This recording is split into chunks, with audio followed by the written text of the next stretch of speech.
Voy a leer algunos rasgos curriculares de Aramis. Aquí lo tengo. Bueno, Aramis López Chang es bachiller en Historia por la Universidad Nacional Federico Villarreal de Lima, Perú. Docente en la institución educativa Portadores de Luz y asesor académico del Círculo de Investigación Jurídica y Académica de la Universidad Privada del Norte. Presidente, ponente y gestor académico en 3 ediciones del Coloquio Internacional Interdisciplinario de Investigaciones Históricas de la Universidad Federico Villarreal. Acreedor de una pasantía de investigación durante 2019 realizada en la Universidad de Guanajuato bajo la asesoría del doctor Carlos Armando Preciado de Alba, pobrecito, Aramis, en el proyecto Prácticas Electorales durante la segunda mitad del siglo XIX, aproximaciones y miradas latinoamericanas. Tiene como eje temático de investigación las relaciones peruano-chilenas durante la Guerra del Pacífico, 1879-1883. Y es autor de artículos con dicha temática en revistas tales como Cuadernos de Marte, Cátedra Villarreal, Revista Universitaria de Historia Militar,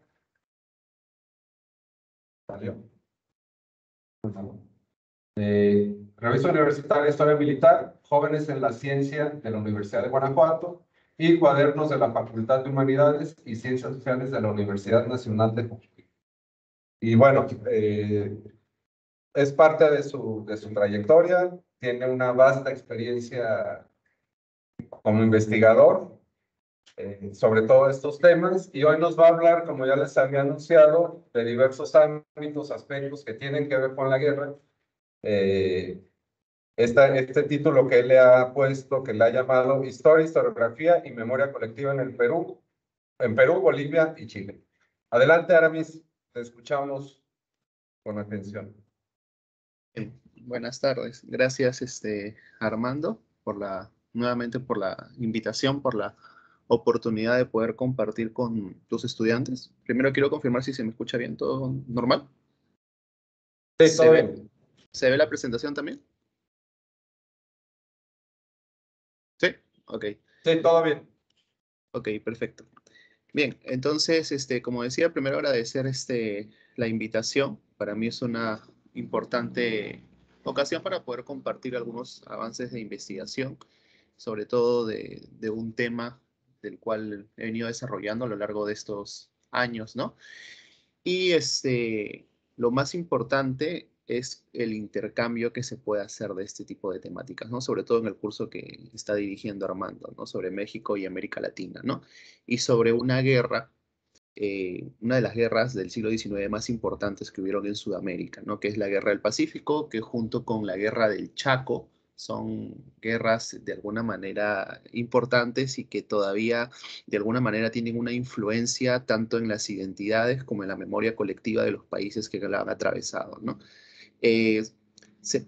Sé que algunas lecturas previas se les había dejado y creo que eso puede ayudar a la comprensión del mismo, ¿no? Entonces, el día de hoy vamos a tratar de compartir algo sobre el tema que titulé La Guerra del Pacífico Sudamericano de 1879 a 1884, Historia, Historiografía y Memoria Colectiva en Perú, Bolivia y Chile, ¿no? Bien, antes de empezar con el tema, quiero hacer una pequeña introducción, un poco para poder entender un poco la influencia de las identidades y sobre todo con un tema actual. Algunos saben de que Ricardo Gareca, por ejemplo, ha sido el director técnico del Perú. Después de 36 años, ¿no? El Perú pudo al menos ir a un mundial. De alguna manera, Ricardo Gareca ha sido pues el director técnico que ha sido amado en este país, ¿no? Todo el mundo lo amaba por la gran hazaña que había desarrollado. Ahora, algunos dirán, ¿qué tiene que ver Ricardo Gareca con esta temática, ¿no? Simplemente que por algunas decisiones internas, ¿no? Dentro del fútbol peruano, no se renovó, ¿no? No se renovó el contrato con Gareca. Entonces Gareca, entre comillas, estuvo libre para poder hacer todo tipo de para poder dirigir a otra selección. Pero ¿cuál es lo curioso? Que Ricardo Gareca hace un contrato con la selección chilena, ¿no? Entonces, se imaginarán, o en base a las lecturas que han tenido y en base a lo que vamos a hablar el día de hoy, la efervescencia nacionalista que salió con esta medida, ¿no? Entonces ahí en pantalla he puesto algunos nada más de los tantos titulares que hubieron sobre Gareca, ¿no? Por ejemplo, dice Jaime Bailey, tilda a Ricardo Gareca de desalmado, porque no tuvo escrúpulos para irse con el rival histórico del Perú. Y por otro lado, diversos periodistas incluso, ¿no? Algunos trataron de defenderlo, algunos de alguna manera lo criticaron por esta medida, ¿no? Y es interesante, ¿por qué? Es interesante porque si bien es una guerra que hace más de 140 años que ya ha acontecido, todavía tenemos este tipo de reacciones, ¿no? La reacción principal no es que Ricardo Gareca haya dejado a la selección peruana, la reacción principal es que Ricardo Gareca ha dejado a la selección peruana por irse con Chile, ¿no? Entonces es como decir una alevosía, una traición, ¿no? Entonces es importante ver cómo la memoria colectiva, cómo las identidades, cómo los medios de comunicación influyen todavía con una temática del pasado, ¿no? Si bien no hay una mención directa a la guerra, sí se habla pues del rival histórico del Perú, ¿no? Entonces, estoy 100% seguro que si Gareca se hubiese ido con cualquier país, sea cualquier país de Sudamérica, no hubiese habido problema. Pero el problema principal aquí es porque se fue con Chile, ¿no? Entonces, para entender un poquito la influencia de esta temática en la actualidad, ¿no? Entonces, Ricardo Gareca pasó de alguna manera de ser el amado por todos los medios de comunicación, el ídolo, a ser ahora odiado, por así decirlo, ¿no? Bien, yendo un poco con el tema ahora sí directamente. La Guerra del Pacífico de 1879 a 1884, como yo les había ido adelantando, se constituye en una de las guerras sudamericanas más importantes del siglo XIX, ¿no? Esta guerra sucedió entre dichos años y enfrentó a Chile contra los países aliados de Bolivia y el Perú, ¿no? Principalmente la llamamos Guerra del Pacífico, y bueno, fue llamada en su momento Guerra del Pacífico porque en su mayoría la guerra se desarrolló en el océano de este mismo nombre, en el desierto de Atacama y en las serranías y valles peruanos, ¿no? Dentro de los orígenes así a nivel general sobre la guerra, tenemos que la causa principal va a ser la posesión del recurso salitrero, el salitre, que era un importante recurso económico que estaba en el sur peruano y en la región boliviana, que estaba adyacente a estas costas, ¿no? Asimismo, otra de las causas principales que está dentro de este conflicto es la lucha hegemónica regional entre estos tres países que se remonta desde el tiempo del virreinato, ¿no? Cuando estábamos todavía con una dominación española, ¿no? Entonces, la Guerra del Pacífico es un asunto bastante importante, es un asunto que impacta directamente en la memoria colectiva de los tres países, que es lo que vamos a ver un poco ahora, ¿no? Entonces, en la primera parte lo titulé El impacto de la guerra en las relaciones interestatales del Perú, Bolivia y Chile, ¿no? Tenemos que entender que el conflicto bélico trinacional, en este caso estamos hablando de Perú, Bolivia y Chile, significó la máxima expresión de la rivalidad, perdón, y los intereses políticos y económicos que se habían desarrollado en la región sudamericana, principalmente entre Perú y Chile, ¿no? Y asimismo, el impacto de esta guerra ha determinado la forma de las relaciones políticas, las relaciones económicas y las relaciones culturales entre dichos países. En Chile, por ejemplo, prima la idea de un triunfalismo, ¿no? Y un orgullo patrio, ¿no? El tema o la temática de la guerra es vista desde una de óptica triunfalista, de orgullo patrio de los héroes nacionales, porque fueron el país que ganó la guerra. Por el contrario, en Perú y Bolivia prima una visión más recelosa en torno al país del sur. Me estoy refiriendo a Chile, ¿no? Chile es visto como el mal vecino, el adversario permanente, aquella persona que siempre está constantemente conspirando. Y el tema de la guerra es visto desde una perspectiva un poco más derrotista, que ensalza a los héroes nacionales que defendieron al país, pero sin embargo perdimos la guerra, ¿no? Entonces hay una diferencia entre la mirada de Chile con la mirada del Perú y la mirada de Bolivia definitivamente, ¿no? Y estas ideas, estos imaginarios, son propalados directa e indirectamente por la prensa de los tres países, ¿no? La cual hace hincapié en los hechos negativos, remarcando muchas veces la nacionalidad del los o del ejecutante, ¿no? Por ejemplo, he puesto en pantalla algunos titulares de algunos diarios nacionalistas principalmente, ¿no? No son diarios tan de tiraje nacional, o sea, como el diario El Comercio, por ejemplo, que es un diario, el decano de acá del diario peruano, ¿no? Pero este diario que se llama, por ejemplo, el diario El Sol, es un diario que se caracteriza pues por una línea bastante nacionalista y revanchista contra Chile, ¿no? Entonces, por ejemplo, vemos en los titulares que pone, ¿no? Chile busca disolver el ejército del Perú, dice, ¿no? En otro titular, por ejemplo, tenemos Chile apura la guerra, ¿no? Dice Perú en la mira, ministro de Defensa Mapochino presiona a sus Fuerzas Armadas para que nuestro país con mensajes belicistas, ¿no? Tenemos que estar preparados con nuestra fuerza militar, señala el exfuncionario, ¿no? Entonces, vemos de alguna manera cómo en los titulares, ¿no? De estos diarios nacionalistas, si bien no son tan impactantes, tienen este tipo de mensajes, ¿no?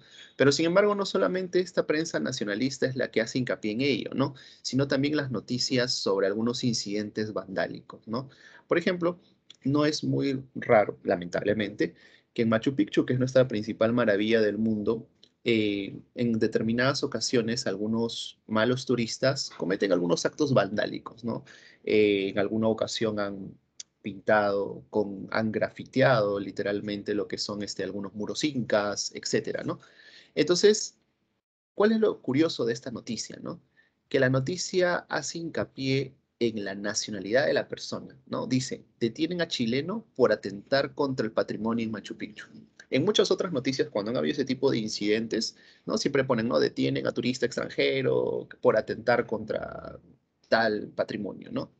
Pero en esta noticia, y sobre todo con el fenómeno del clickbait, que es lo que en algún momento vamos a hablar, ¿no? Que es esto de vender las noticias al máximo y hacerlas viral para hacer que la persona ingrese al link. Acá la noticia es, detienen a chileno por atentar contra el patrimonio en Machu Picchu. Y si recuerdan un poco la lectura que dejamos sobre la Guerra del Pacífico desde el YouTube, por ejemplo, imagínense ustedes la cantidad de reacciones y la cantidad de mensajes sobre peruanos en torno a este acontecimiento, ¿no?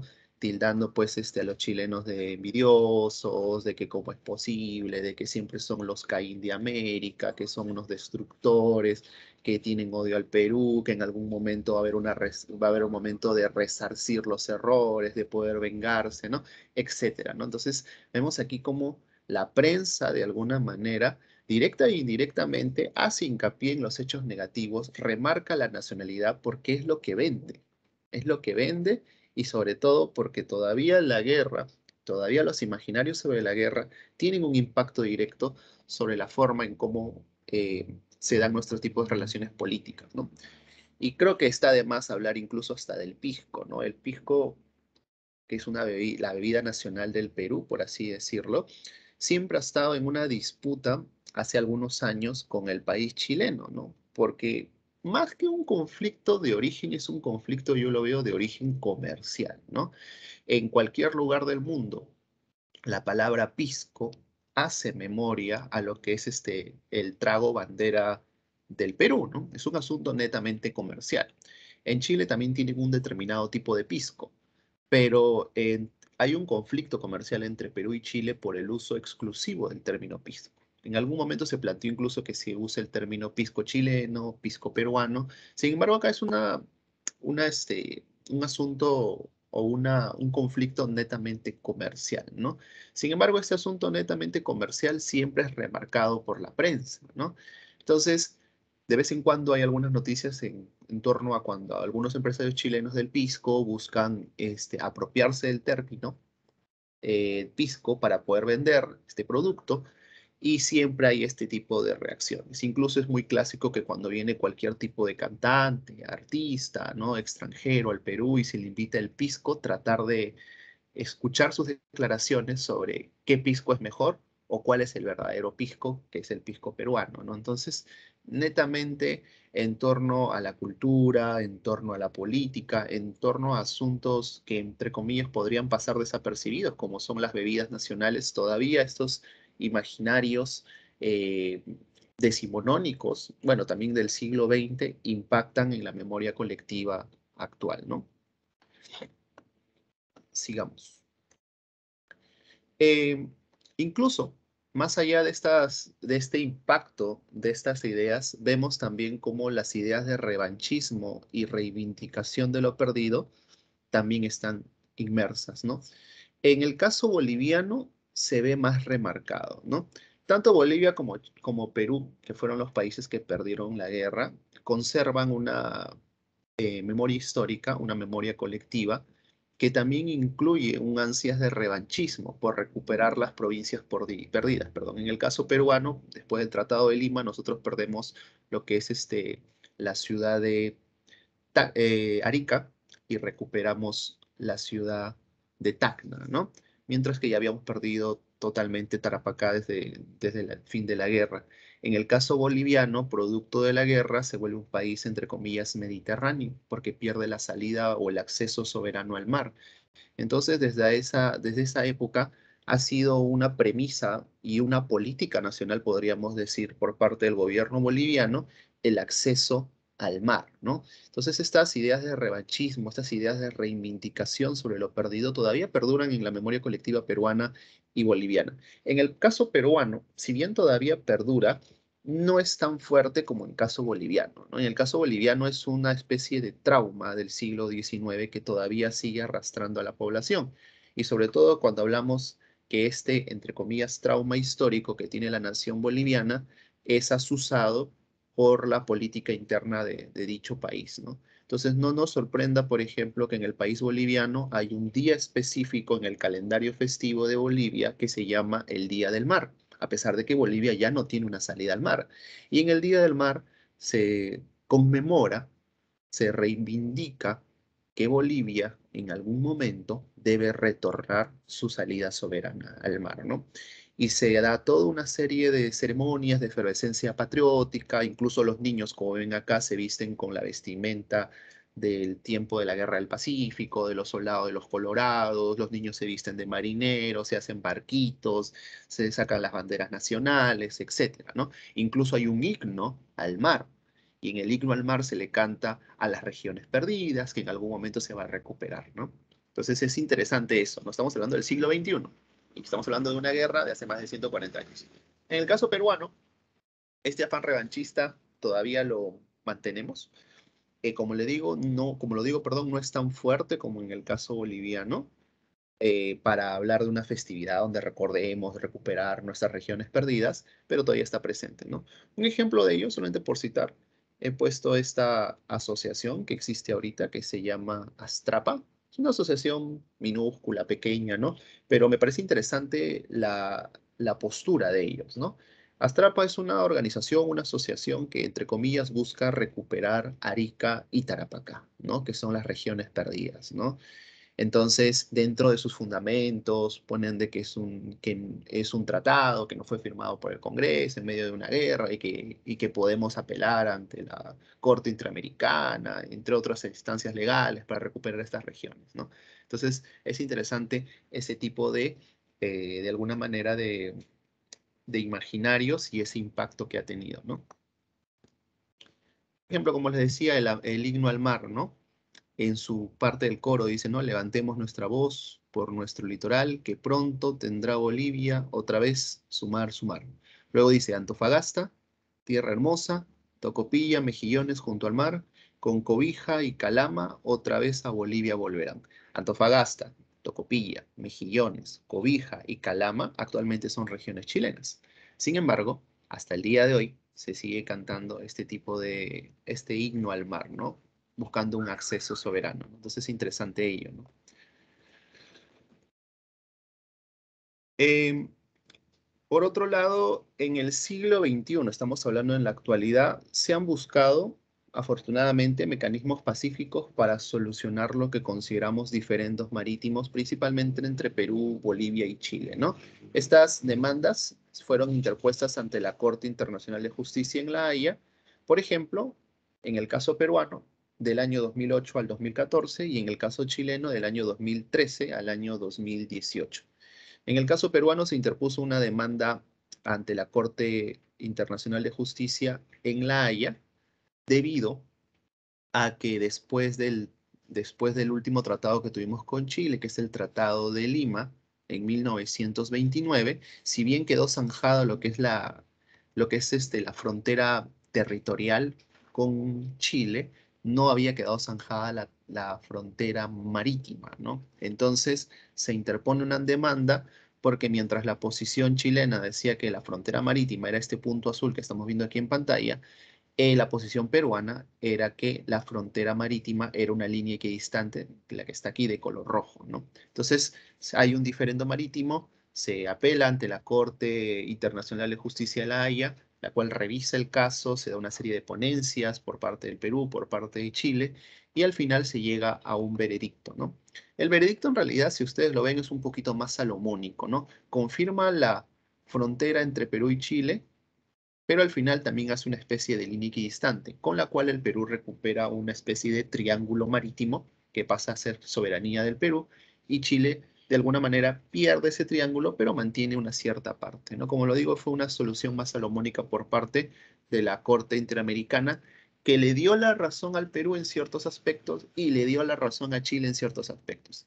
En el caso de Bolivia, sí fue una decisión más contraproducente a los intereses de los bolivianos, ¿no? Ellos interponen ante la Corte Interamericana una salida soberana al mar, ¿no? Por espacio chileno que antes había sido boliviano, lo cual fue rechazado por la Corte Internacional de Justicia porque ya había un tratado establecido en el cual Bolivia y Chile lo habían firmado, donde Bolivia queda sin acceso al mar, ¿no?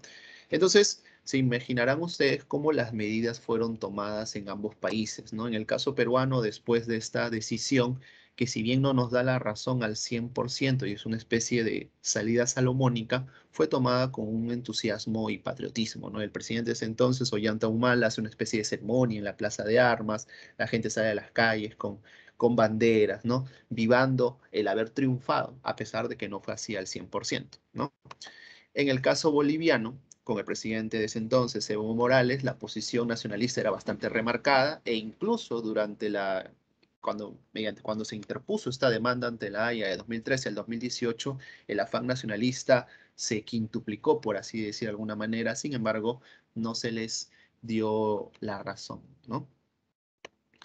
Pero bueno, hablando específicamente de las relaciones peruano-chilenas en este entonces, tenemos que entender que las relaciones chilenas, las relaciones entre Perú y Chile anteceden a la Guerra del Pacífico, porque muchas veces la historia del Perú y la historia de Chile ha sido vista principalmente con base a los hechos de la guerra, a este acontecimiento que disgrega, que desune. Sin embargo, hay que considerar que desde la época virreinal, desde la época de la independencia, de la guerra contra la Confederación Peruano-Boliviana, los lazos de parentesco de las élites, la educación, los exilios políticos eran algo frecuente entre Perú y Chile, ¿no?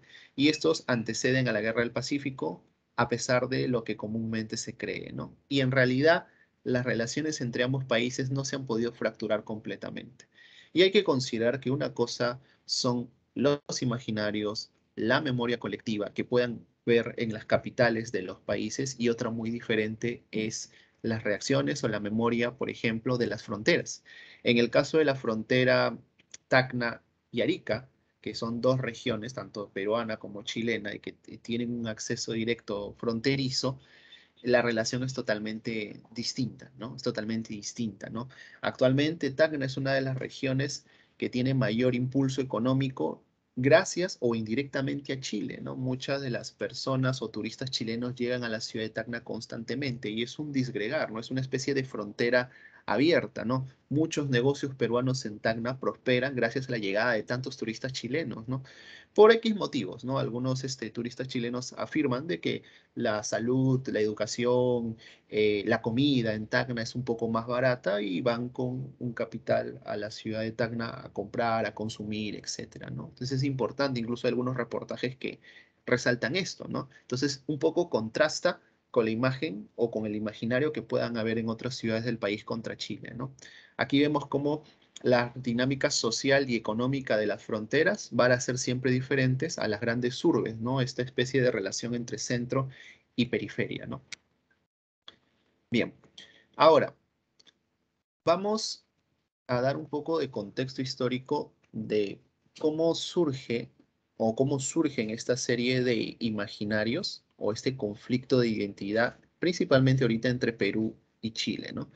Debemos señalar que los momentos de mayor tensión, de mayor conflictividad entre Perú y Chile, no necesariamente se dieron durante el Tratado de Ancón, que es el tratado que da fin a la guerra entre Perú y Chile, ¿no? Sino se da en un periodo que se llama comúnmente la chilenización, ¿no?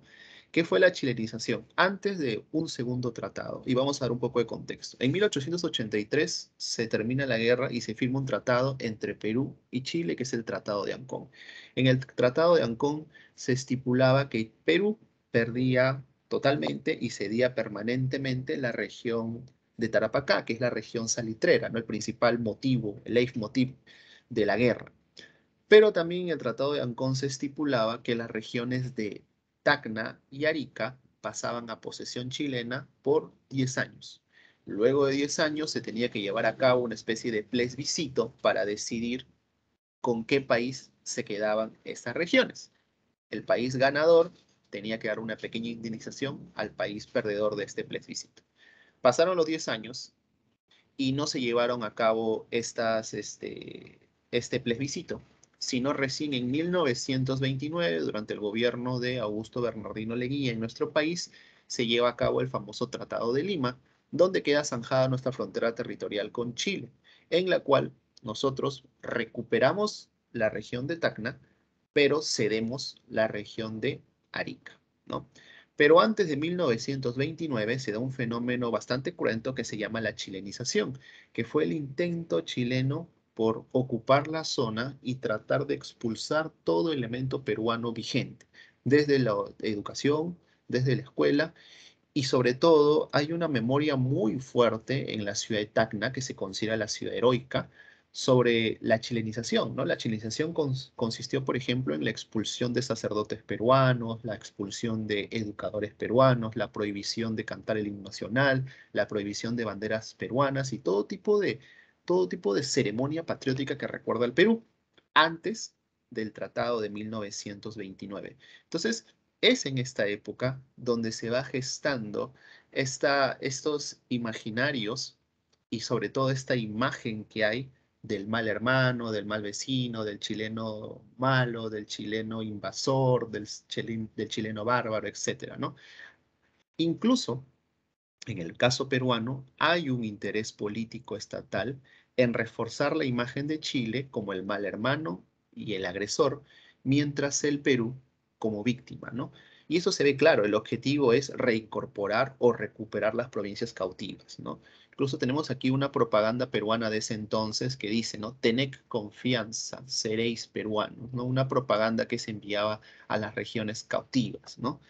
Dicho interés y este imaginario de el peruano vencido, víctima, y el chileno vencedor, agresor, se va a mantener incluso en la forma como fue abordada la guerra del Pacífico de manera histórica, ¿no?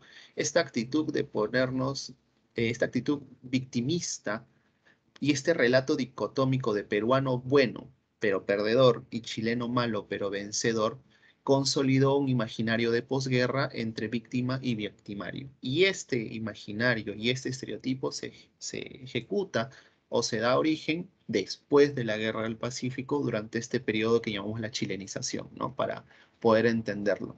Incluso la manera histórica como ha sido abordado el conflicto con este estereotipo lo mantenemos, ¿no? Y lo vamos a ver en la parte historiográfica más adelante cuando terminemos esta locución, ¿no? Acá tenemos, por ejemplo, una caricatura, perdón, una portada de una revista chilena que es la revista Suceso, que también hace una especie de propaganda a favor de su país, ¿no? Vemos acá que Tacna y Arica son dos mujeres que están abrazando a un chileno del pueblo, ¿no? Mujeres que de alguna manera se ve que están encandiladas con esta persona, ¿no? Para entender un poco la lógica de ese entonces. Sobre la chilenización, incluso tenemos acá algunos recortes periodísticos, ¿no? Dice, peruanos expulsados de Tacna. Grupos de jóvenes expulsados de Tacna por las autoridades chilenas llegaron ayer a Lima y visitaron el diario La Crónica, en donde fueron cariñosamente escogidos, ¿no? Entonces, principalmente, y contrario a lo que parece, esta serie de imaginarios dicotómicos de peruano bueno pero vencido y chileno malo pero vencedor se fueron consolidando en la posguerra, ¿no? Incluso acá hay algunos titulares bastante rimbombantes, ¿no? Dice, los chilenos quieren asesinar a Leguía, ¿no? Y sacan una especie de noticia, lo que llamaríamos en la actualidad una especie de fake news, ¿no? Hablando de que hay un plan para urdiendo por parte de los chilenos por asesinar al presidente que buscaba sellar la frontera final, ¿no? Incluso en las regiones tanto de Tacna y Arica se van a consolidar y van a nacer diarios o periódicos que tienen un mensaje en clave netamente nacionalista. Por ejemplo, tenemos al diario El Morro, que es un diario chileno, que es un diario que se editaba en Arica, y debajo del el título principal del diario dice, ¿no? Tacna y Arica serán siempre chilenos, no soltéis el morro, ¿no? Este diario es de 1922. Y por el lado peruano también tenemos una revista que se llamaba Blanco y Rojo, ¿no? Como la bandera peruana. Y dice, revista de los peruanos de Tacna, Arica y Tarapacá. Incluso ponen una locución, ¿no? Chile, no soltéis el morro. El Perú, os haremos soltar el morro. Entonces, para poder entender un poco la lógica de ese entonces. Bien, entonces en esta primera parte hemos visto cuál es el impacto que tiene hechos concernientes hace más de 140 años durante la Guerra del Pacífico en la política, la cultura y la sociedad tanto peruano, chileno, boliviana en la actualidad. Hemos visto también cuál es el origen de esta serie de imaginarios dicotómicos de buenos pero vencidos, por el caso peruano y boliviano, y en el caso chileno de vencedores pero malvados, ¿no? Esta imagen y esa imagen que contrasta entre los que perdieron la guerra y entre los que la ganaron, ¿no? Pero en esta segunda parte que vamos a aperturar de esta charla, vamos a hablar de las relaciones peruano-chilenas antes de la guerra, las relaciones que anteceden a la guerra, ¿no?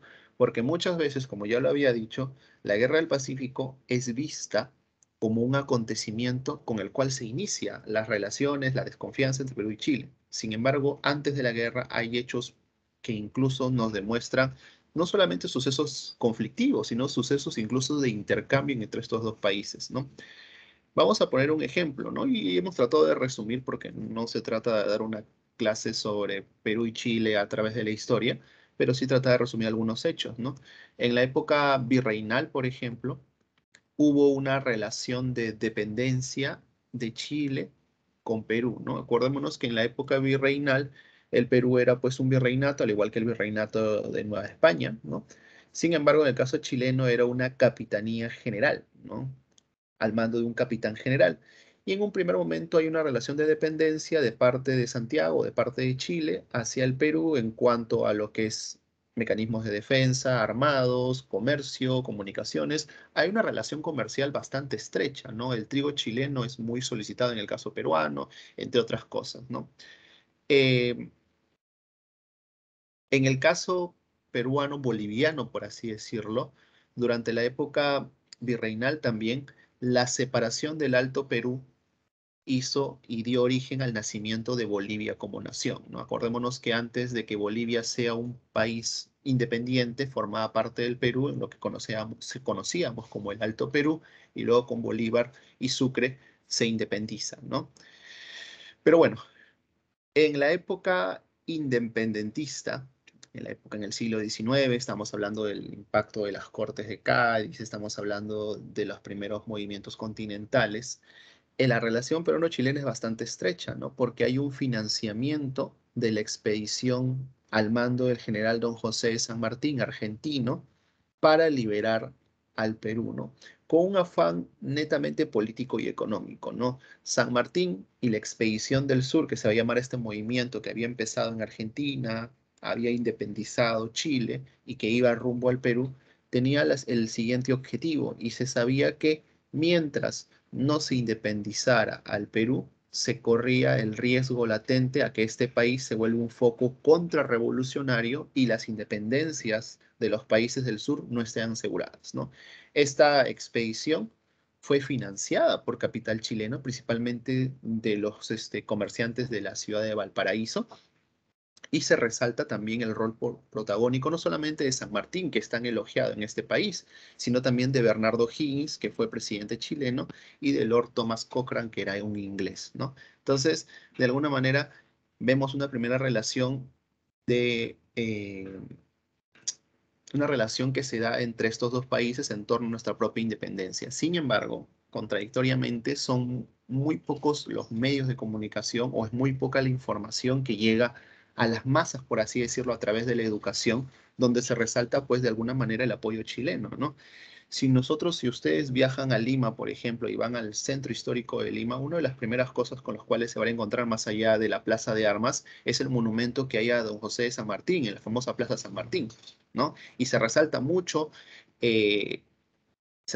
la figura de San Martín como el libertador del Perú.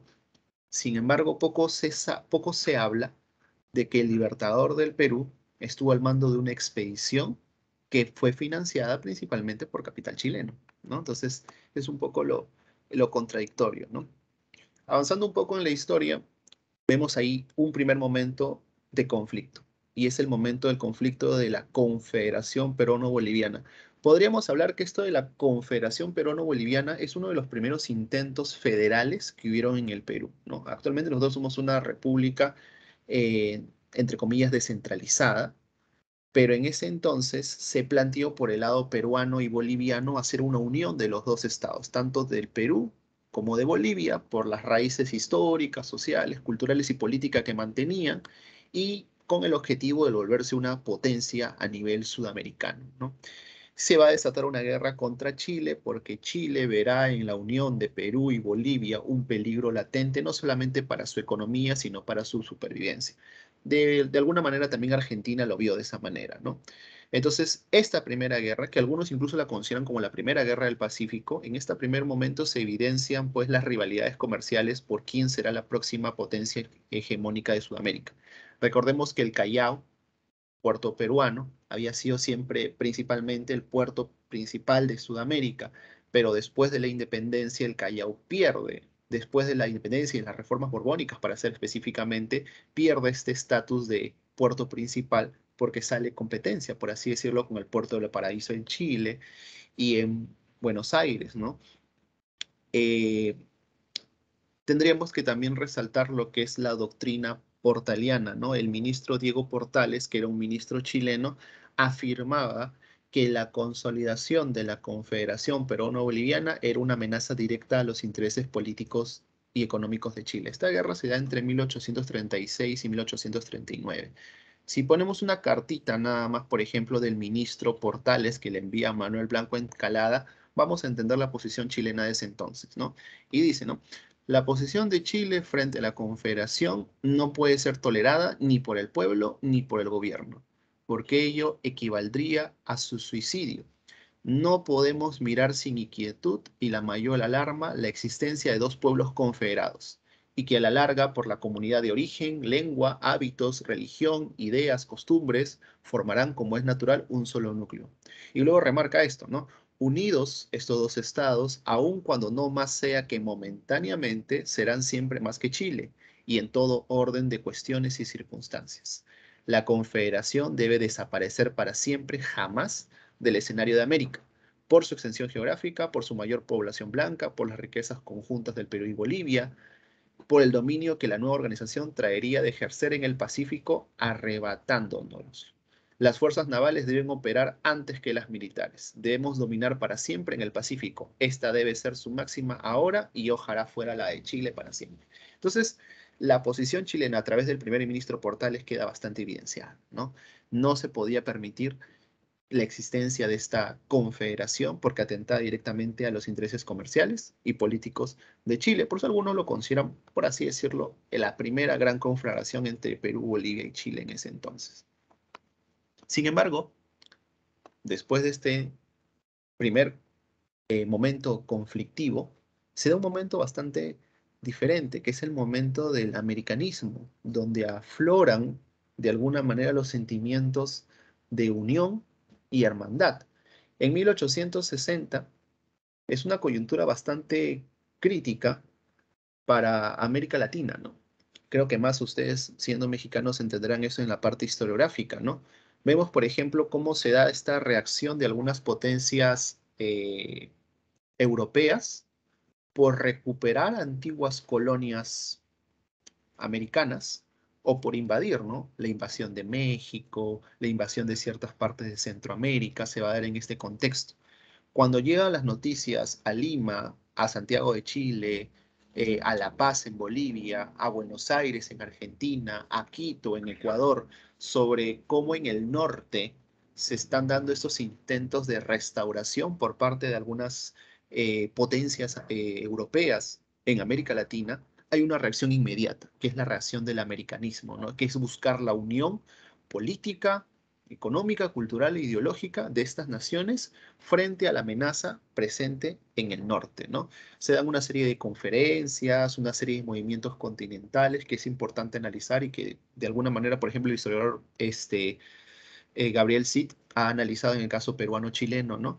La prensa de la época, hay un intercambio epistolar, hay un intercambio a nivel intelectual entre políticos peruanos, chilenos, bolivianos, ecuatorianos, a través de los diarios, a través de los discursos, a través de estos grandes congresos americanistas, y que incluso alguno de ellos se va a llevar a cabo en Lima, que buscan una reacción o buscan una respuesta frente a lo que estaba pasando, ¿no?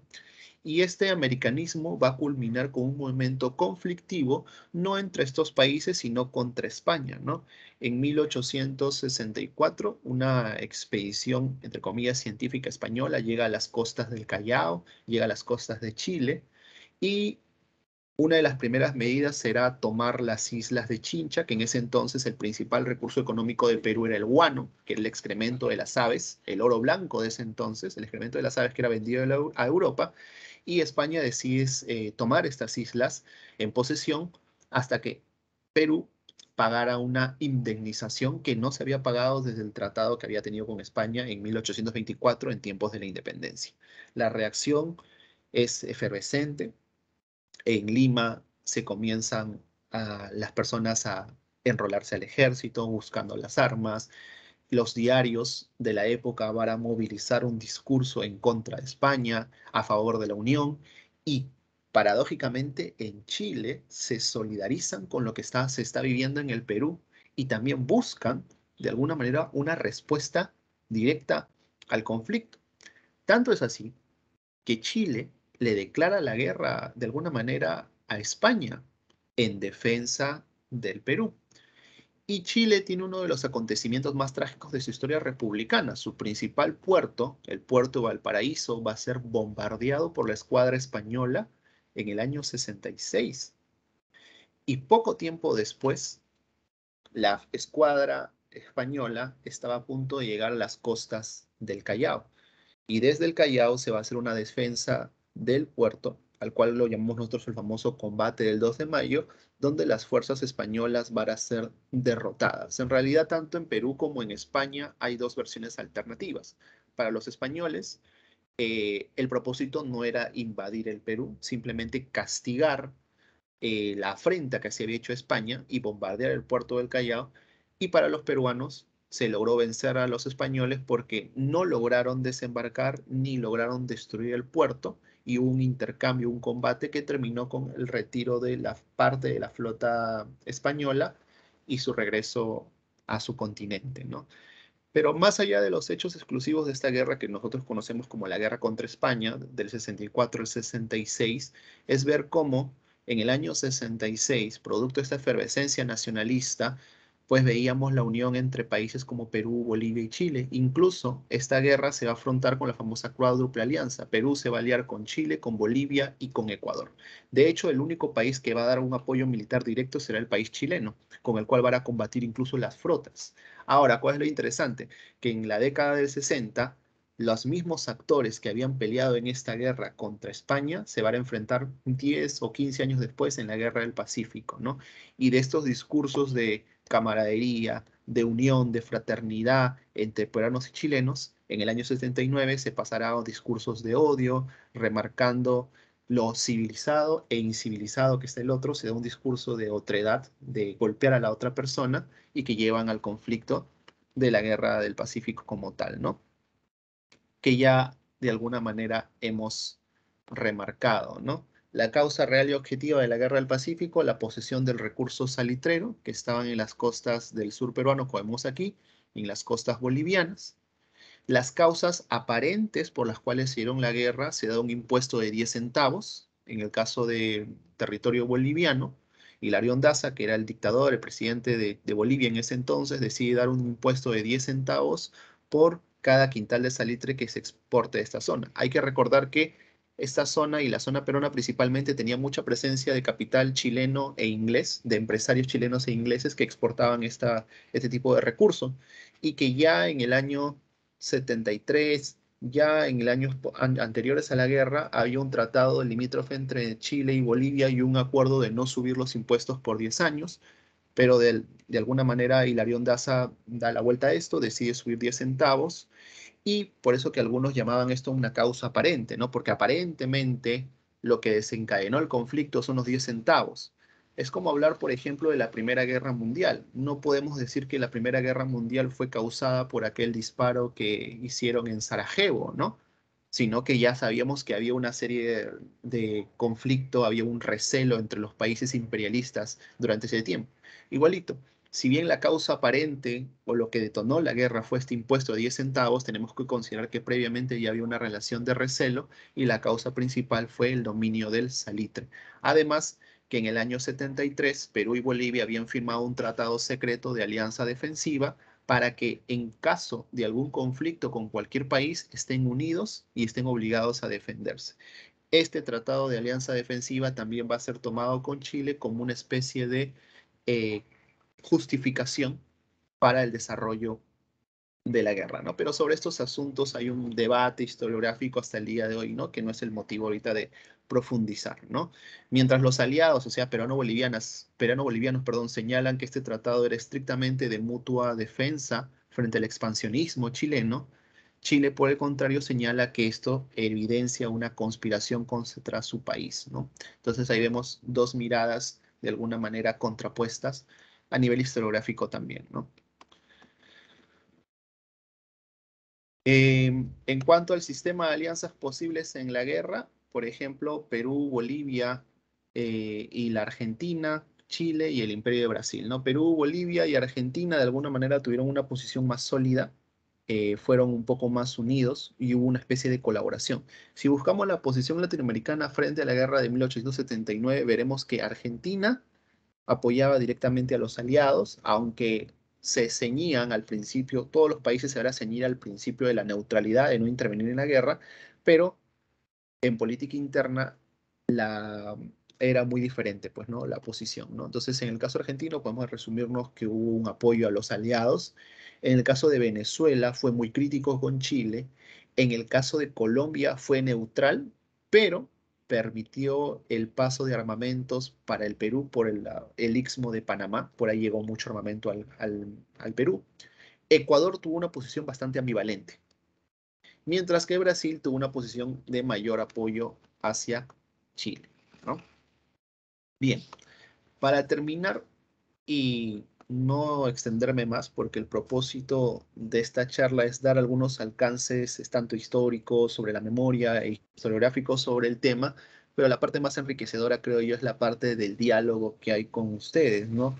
Esta especie de historia comparada y esta serie de miradas que tenemos en torno a un hecho del siglo XIX y que sigue determinando las relaciones políticas, sociales y culturales que hay entre los tres países. Vamos a la parte historiográfica, que es la que de alguna manera debería ser nuestro principal interés, principalmente para ustedes que se están formando como historiadores, y ver cómo la historiografía se va construyendo a lo largo del tiempo, ¿no?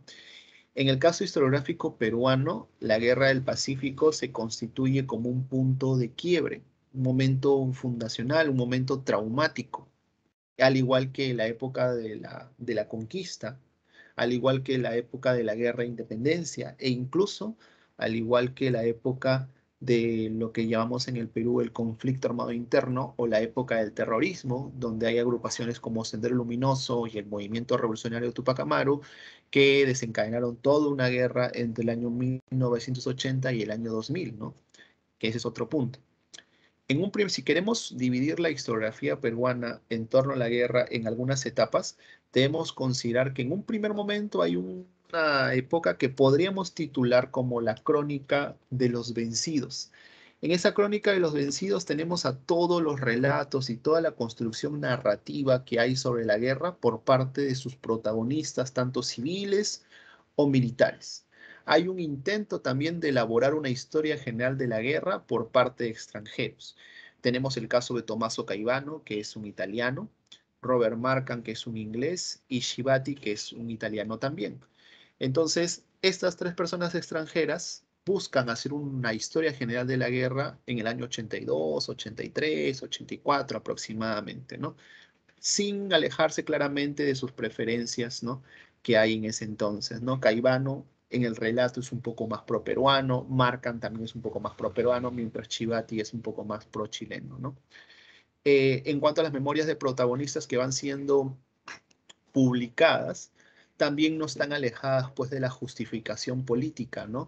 Justificarse ante el país sobre el por qué perdieron, justificar la posición o tratar de justificar incluso los errores cometidos, ¿no? Una excepción quizás a esta crónica de los vencidos, un intento un poquito más científico, más histórico de una obra como tal, sería la de Mariano Felipe Pasoldán, ¿no? Pasoldán fue ministro en ese entonces durante la Guerra del Pacífico peruano, pero intentó hacer una historia del conflicto de manera científica, en su famosa obra Narración histórica de la Guerra de Chile contra el Perú y Bolivia, que se publica en el año 1884, ¿no? Entonces, es un primer momento histórico, incluso usa documentación, la cual cita de tanto de países del país peruano, boliviano y chileno. No por ello se aleja también de su perspectiva, ¿no? Que es defender la posición peruana, pero es, podríamos decir, uno de los primeros intentos de hacer una historia del conflicto de manera científica en el lado peruano. Tenemos un segundo periodo que llamamos Hijos de la Guerra. En este contexto, estamos en la reconstrucción del país, estamos en la época de la posguerra. Después de la Guerra del Pacífico, el Perú queda prácticamente embaucado a nivel económico, destruido su principal aparato productor. Entonces, quienes no vivieron la guerra van a reforzar este imaginario dicotómico de víctima-victimario, ¿no? En ese contexto de hijos de la guerra tenemos el proceso de chilenización, es el proceso más radical en el cual se van construyendo sus imaginarios, estamos en plena campaña política para recuperar Tacna y Arica, en el caso chileno hay un recrudecimiento de esta práctica de la chilenización, entonces se entiende que los relatos de ese entonces van a estar influenciados por este contexto. Hay que recordar que la historia, lo historiográfico, siempre está influenciado por el contexto de alguna manera u otra. Una excepción a la regla de este periodo que llamamos Hijos de la Guerra es la obra del historiador republicano Jorge Basadre. Jorge Basadre era un historiador peruano que hizo y escribió una de las obras fundacionales de la historiografía peruana que se llama Historia de la República del Perú, de 1822 a 1933. De hecho, Jorge Basadre es considerado, por así decirlo, el padre de la historia peruana. El día de ayer se celebró su natalicio y por ende también el Día del Historiador Peruano. Y Jorge Basadre en esta obra analiza la guerra buscando la objetividad de alguna manera, inserta la guerra dentro de una historia decimonónica de oportunidades perdidas y posibilidades que no aprovechó nuestro país.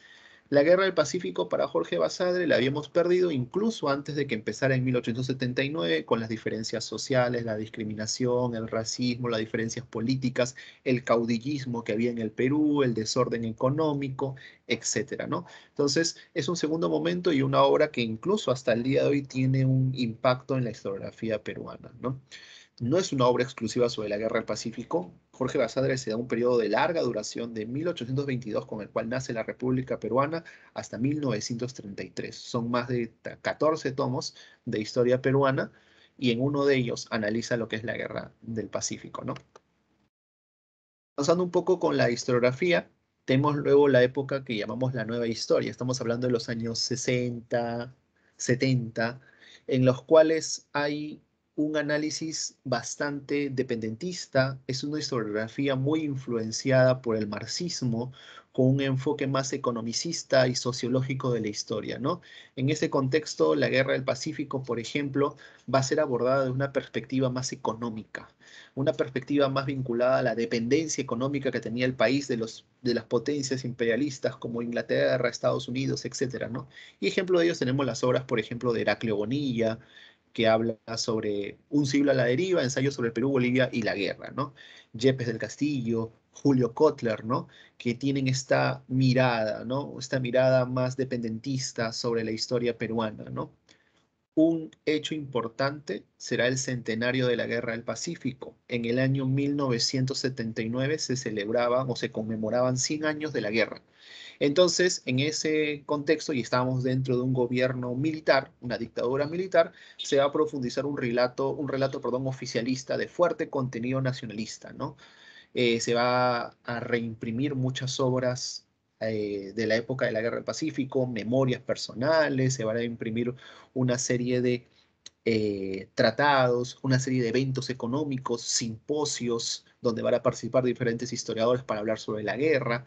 Incluso se van a universidades como la Universidad Nacional Mayor de San Marcos, la Universidad Católica del Perú, van a comenzar a publicar libros compilatorios sobre este tema. Hay un boom de los historios sobre los relatos y sobre la producción sobre la Guerra del Pacífico, ¿no?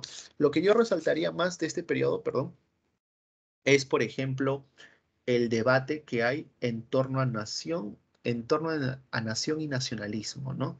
En el año 79 se va a ver un debate historiográfico muy potente que es ¿por qué perdimos la guerra?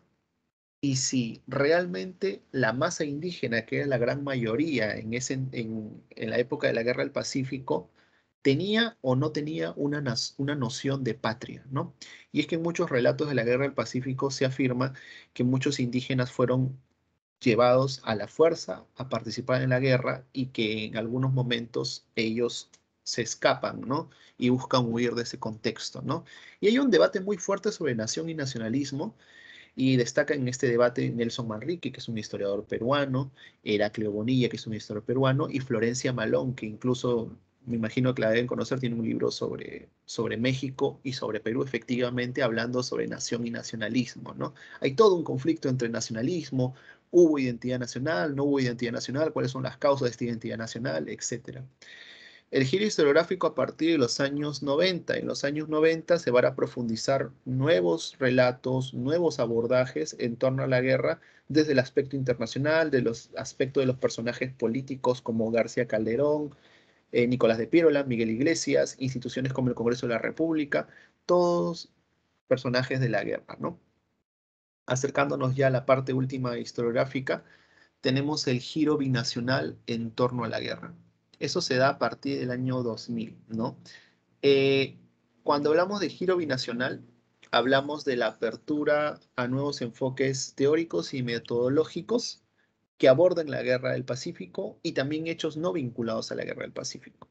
Ahora, este giro binacional, esta manera de ver la historia del conflicto, no solamente una posición netamente nacionalista, sino también compartiendo con el otro, que es el otro país, que tanto puede ser Chile, van a ser profundamente de la historiografía chilena. Ahora, ¿por qué surge en Chile y no necesariamente en los países aliados? Y es que Chile, como país vencedor de la guerra, le ha permitido, entre comillas, superar esta época y buscó una constante renovación interpretativa sobre las temáticas de la guerra. El Perú y Bolivia, al ser países derrotados, nuestra historiografía en un primer momento se centró en estudiar las causas del conflicto, las consecuencias del conflicto y una perspectiva eminentemente política y militar. Dicho giro binacional, a partir del año 2000, se da también desde una óptica integracionista, abordando el desarrollo político, económico y cultural que han tenido el Perú y Chile desde el año 1820 hasta el año 1920, rescatando las historias o los momentos en los cuales Perú y Chile compartieron aspectos políticos, económicos, sociales y culturales antes de la guerra y después de la guerra, ¿no? Rescatamos aspectos como la religiosidad popular, la música popular, la influencia culinaria, las familias binacionales. Un ejemplo así muy corto de este giro binacional lo tenemos en estos dos textos que me parecen fundamentales de este giro binacional. Un texto de Eduardo Cavieres y Cristóbal Jobim que se llamaba Perú-Chile, Chile-Perú, 1820-1920, donde abordaban diferentes acápites de las relaciones peruano-chilenas desde la independencia hasta el año 1920, no necesariamente abordando la Guerra del Pacífico, pero momentos donde Perú y Chile tuvieron algún tipo de relación cultural, económica, política, etc. Y otro libro que fue editado por Daniel Parodi y Sergio González, que se llama Las historias que nos unen, 21 relatos para la integración entre Perú y Chile, que son 21 artículos científicos donde se abordan relaciones peruano-chilenas antes de la guerra e incluso después de la guerra, momentos importantes de la historiografía, ¿no? Y que van más allá de la guerra. Y que el principal aporte de estos textos era mostrar que la guerra del Pacífico no podía seguir siendo el punto de partida de los análisis de las relaciones peruano-chilenas, sino que hubieron momentos anteriores e importantes donde podemos resaltar momentos de unión y también de desacuerdo entre ambos países, ¿no? Por último, debemos resaltar que a partir del año 2000 para adelante, y también influenciados por el giro binacional del cual estábamos hablando, se da lo que son nuevos estudios y se da sobre todo una renovación temática en torno a la Guerra del Pacífico. Y aquí vamos a resaltar los estudios en conjunto llevados a cabo por académicos peruanos y chilenos, ¿no? La historia a cuatro manos, por así decirlo, ¿no? Lo cual ha permitido un trazado de nuevos derroteros historiográficos acompañados de nuevos enfoques teóricos y metodológicos. En conclusión, este giro binacional, esta historia de la Guerra del Pacífico, abordados desde la óptica peruana y desde la óptica chilena, en conjunto, busca un equilibrio, ¿no? Que no olvide la Guerra del Pacífico, que no olvide el pasado bélico que separó a peruanos y chilenos, pero que tampoco sea sobrevalorado. Todo esto sin perder el sentido crítico de la guerra de 1879. Entonces, en la actualidad, tanto en Perú como Chile, principalmente este giro binacional incluso ha influenciado que se busquen nuevas temáticas en torno a la guerra del Pacífico que escapen de lo tradicional. Lo que se busca ya no es abordar la guerra del Pacífico en el aspecto militar, en el aspecto del análisis de la batalla, de cuántos hubieron, cuántos murieron, cuántos heridos, sino buscar nuevos enfoques metodológicos a la luz de la historia, por ejemplo, la historia social, la historia cultural, la nueva historia política, y que nos busquen resaltar ello, ¿no? Entonces, algunos ejemplos de estos textos que abordan la guerra del Pacífico de una perspectiva binacional serán los que muestro a continuación, ¿no? Lo que dicen de nosotros, la guerra del Pacífico en la historiografía y textos escolares chilenos, escrito por un peruano, por ejemplo. Y luego en el ámbito chileno, lo que decimos de ellos, la guerra del Pacífico en la historiografía y manuales peruanos. Entonces es importantísimo, esos textos son bastante interesantes de ver. Primero, cómo se aborda la guerra del Pacífico en la escuela chilena. ¿Cómo se aborda la guerra del Pacífico en la escuela peruana? ¿Qué decimos nosotros de ellos? ¿Qué dicen ellos de nosotros? Y ese conflicto que hay. La guerra del Pacífico en perspectiva histórica, las relecturas de la guerra del Pacífico ampliando las miradas, etc. A partir de ese contexto se han dado muchos intentos de acercamiento. Para concluir, dentro de este giro binacional, dentro del cual yo de alguna manera también pertenezco a esa generación que busca ver la guerra del Pacífico desde nuevas perspectivas, es sumamente importante, ¿no? Es sumamente importante ver cómo incluso la historia cultural, la historia social pueden renovar los estudios.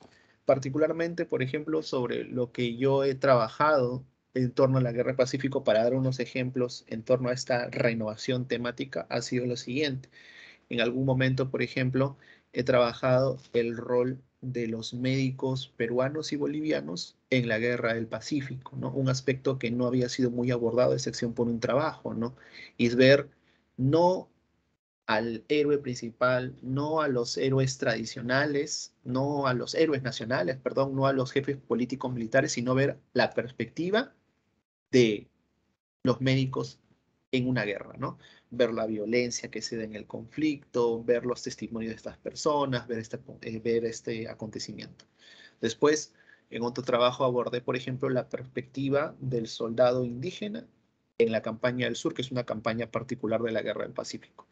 Nuevamente, escapar del relato tradicional que resalta a los héroes nacionales, los cuales tienen un lugar ganado en la historia, pero siempre el relato se centra en ellos y no en el soldado de a pie, no en el soldado de tropa, y abordar cosas como la vida cotidiana, la alimentación, el entrenamiento, las relaciones de violencia, el enfrentamiento, la religiosidad dentro de una campaña eminentemente militar.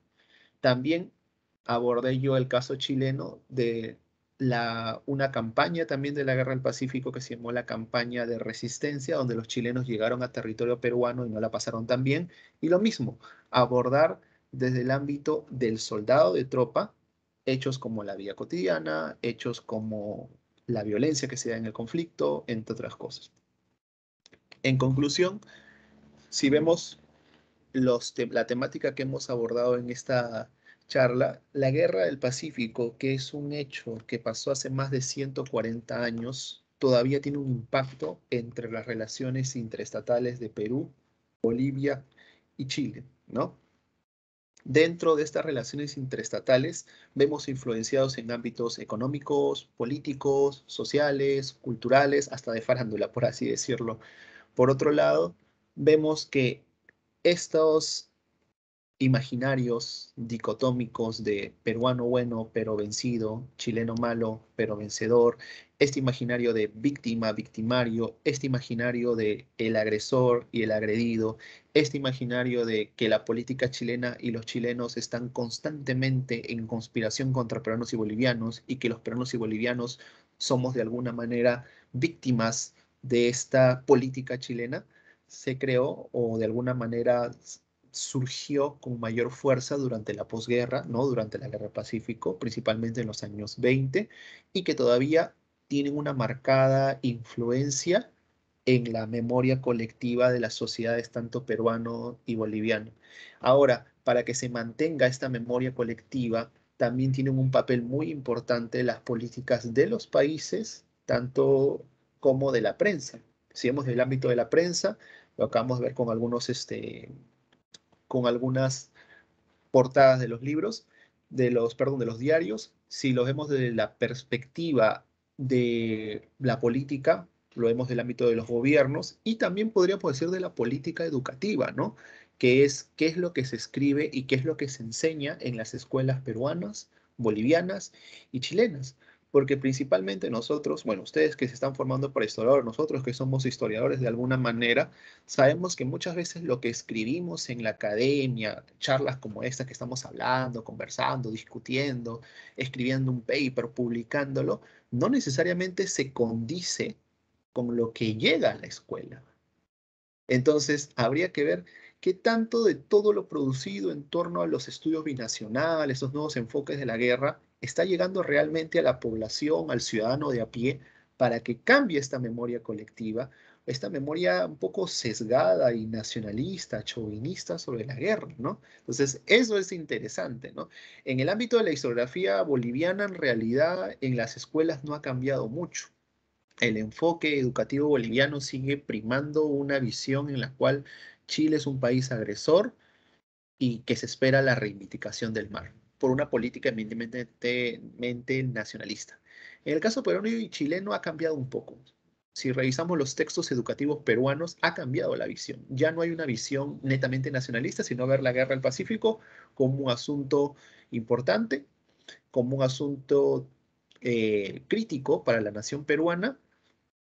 Hay hay una opción por remarcar lo que pasó en esa guerra, pero no hay directamente, al menos en el texto, una noción directa de acusar a Chile. Lo que sí no puede ser dicho de repente de algunos docentes peruanos, ¿no? Que son de repente de la vieja guardia, por así decirlo, y que continúan prevaleciendo estas imágenes o esos imaginarios que siguen siendo desplazados a la escuela, ¿no? Que es lo que recibe finalmente el alumno, ¿no? En el caso chileno también es lo mismo, ¿no? Pero tanto la historiografía peruana como chilena son dos historiografías que han tenido más contacto para abordar este conflicto y tratando de superarlo, ¿no? En el caso boliviano todavía está en construcción, ¿no? Sería interesante y sería importantísimo. Para mí sería genial poder hablar pues de un giro trinacional, ¿no? Donde esté Perú, Bolivia y Chile abordando de una manera crítica. Pero la historiografía, como nosotros sabemos, siempre está influenciada por los contextos y los movimientos, los momentos políticos de ese entonces, ¿no? Entonces, en suma, la memoria colectiva está muy influenciada por los sucesos de hace 140 años y la historiografía, al menos en el caso peruano y chileno, está dando algunos nuevos alcances o repuntes, ¿no? de las relaciones históricas entre ambos países. Y bueno, ya no quiero seguir extendiéndome más para escuchar de repente sus preguntas, dudas, comentarios y poder conversar un ratito, ¿no? sobre este tema. Eso sería todo por mí en la charla. Gracias.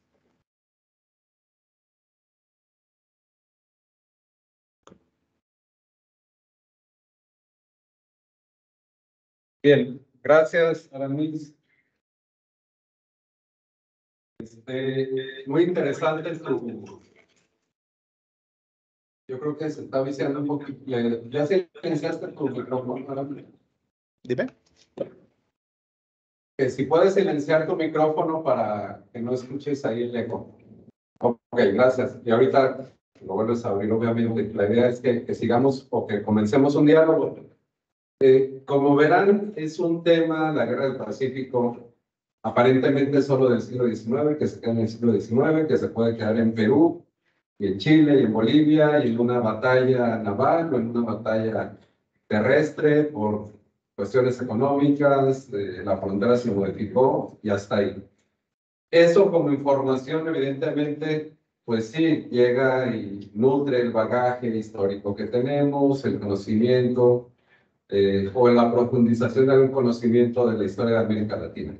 Sin embargo, con la exposición de hoy, la manera como se abordó, como ahora mismo se ha presentado,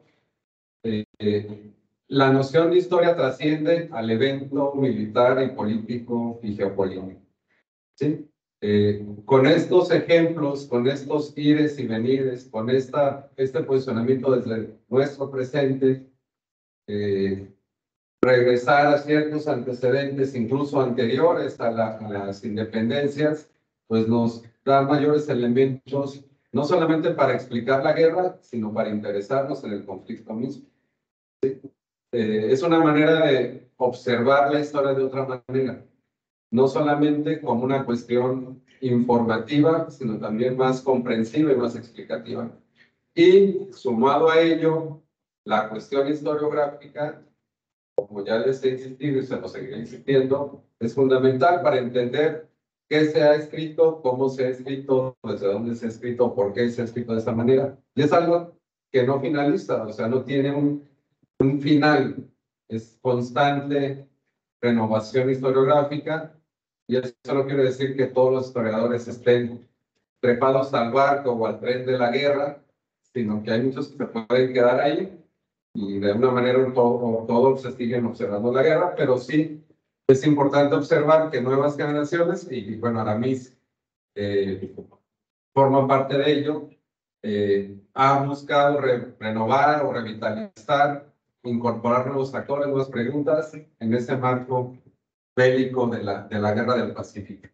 Bien, entonces, si tienen preguntas, comentarios con Aramis o para Aramis sobre sus propios trabajos, sus enfoques, cuestiones que les han surgido a partir de las lecturas, de lo que él ha dicho en esta exposición, pues es el momento de que puedan dialogar con él. ¿Quién comienza? ¿Quién quiere preguntar algo? Listo, me da curiosidad. Hablas fuerte, por favor, es muy fácil. Listo, me da curiosidad dónde encontrar tus artículos publicados o temas relacionados a la guerra del Pacífico y demás. Sí, gracias. Adelante, Aramis. No escuché bien, perdón. ¿En dónde puede encontrar tus artículos, publicaciones, capítulos del libro, etcétera, etcétera? Ah, ya, ya. Bueno, en academia, ¿no? En academia o en Orsic, cualquiera de los dos. O sea, con mis nombres aparece automáticamente en el buscador, ¿no? En Orsic o en academia.edu, ¿no? En cualquiera de esos dos medios. Ahí están en acceso libre. Ya. Gracias, más bien por el interés. Sí, conocen este portal de academia.edu. Sí, ahí le dan Aramis López y ahí aparece las publicaciones. Y Orsi es este otro marcador que también ciertas publicaciones, ciertas revistas tienen ligado y por un número de Orsi aparecen las publicaciones, pero pues sí, son accesibles desde cualquier conexión de Internet. Es una de las ventajas. Claro, ¿Alguna otra pregunta? si no, Sí, también adelante. Armando me podría, les pasa mi correo y yo también les paso esa información. Cualquiera de los dos medios. Para mí, encantado. Y bueno, esta es una de las ideas con los invitados, que ustedes también se enfrenten o que conozcan o que se enfrenten. Bueno, si se quieren enfrentar, enfréntense. Que conozcan a investigadores jóvenes con inquietudes que salen o que buscan trascender de esas historias ya muy acartonadas, políticas, económicas, sociales, culturales, etcétera, sino que traen también parte de este chip de buscar renovar sus estudios, ¿no? Entonces, sí, ahorita, Aramis, aquí está tu correo, creo que no se ve, tu dirección no se ve muy bien, pero igual la comparto aquí con los estudiantes. ¿Alguien más? ¿Alguna otra pregunta? ¿Comentario? Esta nueva visión historiográfica ya se empieza a enseñar en las escuelas allá en Perú. Bien. Sí, es interesante esta pregunta porque de alguna manera es una especie de reto pendiente en la historiografía y sobre todo en el impacto que está teniendo, ¿no? Afortunadamente, en el caso peruano y chileno, sí se están dando algunos acercamientos de esta historiografía con los libros de texto estatales, ¿no? No totalmente, pero sí se está dando, ¿no? Porque si nosotros hacemos un análisis de los libros de texto de educación de la actualidad, o sea, de la actual currícula peruana con la currícula anterior, pues hay un cambio totalmente abrupto, ¿no?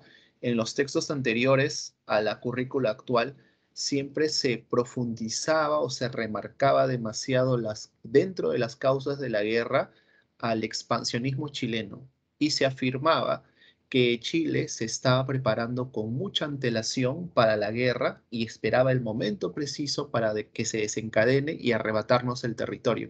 Esa interpretación un poco sesgada fue parte de la educación de los años 60, 70 y 80 de manera muy marcada, ¿no?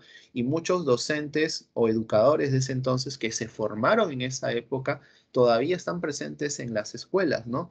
Sin embargo, como toda generación, siempre hay una renovación, ¿no? Y dentro de las nuevas generaciones de educadores, también hay un interés por parte de ellos por buscar salir de esa óptica y buscar nuevos aspectos, ¿no? Como yo decía, no se trata de ocultar los hechos de la guerra, porque dentro de los hechos de la guerra, por supuesto que hay responsabilidades compartidas y hechos violentos, hay excesos por parte de Chile contra los peruanos, excesos peruanos contra los chilenos, pero lo que se trata es de abordarla desde una mirada más general y que entienda que es una guerra, ¿no? No lo tome muy a personal. Entonces, si se profundiza desde la escuela un relato en clave nacionalista, donde solamente el único culpable de todo es el país chileno, entonces, ¿cuál es la reflexión crítica a la cual se puede llegar? El discurso oficial peruano de años anteriores era culpar a Chile y exculparnos a nosotros de los hechos de la guerra. Pero desde una perspectiva más crítica, podemos entender que si bien hay causas estructurales que llevaron a la guerra, muchos errores peruanos, y es que en el Perú no se había consolidado en el siglo XIX, por ejemplo, la identidad nacional, no se había estructurado o integrado a las poblaciones indígenas dentro del desarrollo del país. Entonces, en un país que estaba desestructurado a nivel social, económico y político, se puede asegurar que pueda triunfar en una guerra. Y eso también va para el caso boliviano, ¿no? Entonces, si hay un acercamiento, no hay una política oficial, ¿no? Pero sí hay un acercamiento y se ve en los libros de texto. Sobre todo, y pongo un ejemplo, cuando se remarcan los hechos compartidos. Recuerdo que en un texto hace poco que revisaba peruano sobre educación, habían una sección que se llama fuentes históricas, ¿no? Que son lo que nosotros utilizamos, pero en el caso de los estudiantes, pues no son estudiantes de historia como ustedes, ¿no? Que estamos acostumbrados a ello. Y en la parte de fuentes históricas se habían insertado, por ejemplo, algunas cartas. Una carta de un soldado peruano, una carta de un soldado chileno sobre la guerra. Y en esas cartas se veía pues cómo este soldado peruano le escribía a la esposa sobre la guerra, sobre lo consternado que estaba, y en la carta chilena de la misma manera. Entonces, ¿qué nos permitían esta fuente a la hora de reflexionar de manera crítica la guerra por parte de un educador y sus alumnos, ¿no? Es ver que más allá de nacionalidades, más allá que sea chileno, peruano, boliviano, ecuatoriano o la nación que sea, no dejan de ser seres humanos que tienen sentimientos, que lloran, que tienen sentimientos por su familia, y que la guerra no desestructura eso, ¿no? Porque a veces, muchas veces se mira la guerra desde una noción, peruano, chileno, boliviano, pero más allá de peruanos, chilenos, bolivianos, eran seres humanos, pues, ¿no? Seres humanos que sentían, seres humanos que en algunos momentos dentro de la guerra, dentro de la euforia, de la vorágine de la guerra, pues cometían excesos, pero que luego también perdonaban al otro, ¿no? Entonces, esta visión renovada puede hacer ese cambio en la mentalidad. Ha cambiado, sí, no totalmente, pero sí han habido intentos y sí ha cambiado un poco, ¿no? En el caso boliviano, lamentablemente, no es así, porque la misma política educativa está muy influenciada por el contexto político. Y si les estoy contando que hasta el día de hoy se canta en Bolivia un himno al mar, entonces se pueden dar cuenta que no ha habido mucho cambio, ¿no? Y hay un día oficial al mar como tal, ¿no? Gracias. Adelante. Sí, quería saber si hay otras formas, tanto en Perú como en Chile, de abordar este conflicto fuera de los trabajos escritos. Por ejemplo, no sé, en música o cine, no sé si alguno de estos países ha abordado este conflicto de esas formas. Muy buena pregunta, gracias. En el caso de más allá de lo historiográfico, más allá de los manuales escolares, sí han habido algunos intentos que resaltar.